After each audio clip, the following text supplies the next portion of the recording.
So, good day mga master. May tinotroubleshoot pala ako ditong inductive proximity sensor. So, ang problema nitong makina na to mga master ay hindi siya nag-automatic na bumaba yung lifting device. So, di palitizer ng crons pala tong machine na to.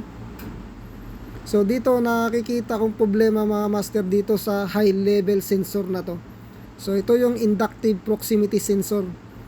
So, kung makita nyo, pinakitaan ko siya, pinadetect ko siya ng metal pero hindi siya umiilaw. So, dapat umiilaw yan pag nakadetect ng metal yan. So, dito mga master, napansin ko lang dito nagkakaproblema sa connector. So, lumalabas na yung negative na wire. So, ito yung blue na wire na yan. So, kung makita nyo ay lumalabas na sa connector. So, naglo-lose contact na talaga siya. Kaya ang nangyayari, wala na siyang power supply yung inductive proximity sensor na yun. So dito mga master, wala kaming available na M12 na female connector. So ito ang available namin, yung may kasama siyang wire. So pinuputol ko siya dahil nga yung wire na to ay hindi rin to abot doon sa electrical cabinet. So wala tayong choice pag ganito ang sitwasyon. So kailangan nating putulin. So para idugtong na lang talaga sa original na wire ng inductive proximity sensor. So ganito lang yung pag-check mga master sa pag nag-troubleshoot kayo ng inductive proximity sensor. So unang-una pakitaan niyo siya ng metal kung umiilaw ba siya yung sensor mismo. Kasi madalas yan may indicator light talaga yan. So pag hindi siya umiilaw, so check nyo yung wire or power supply kung meron siya. So sa case na to, ang problema nito ay yung female connector lang ng sensor.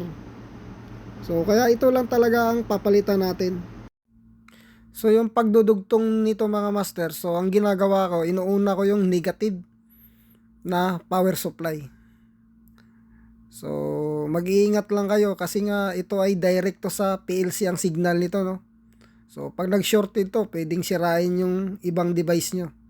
So instead na connector lang ng sensor ang problema, so magkakaroon pa kayo ng malaking problema. So yung pagdudugtong ko pala dito mga master ay, kung makita nyo ay halos pantay lang.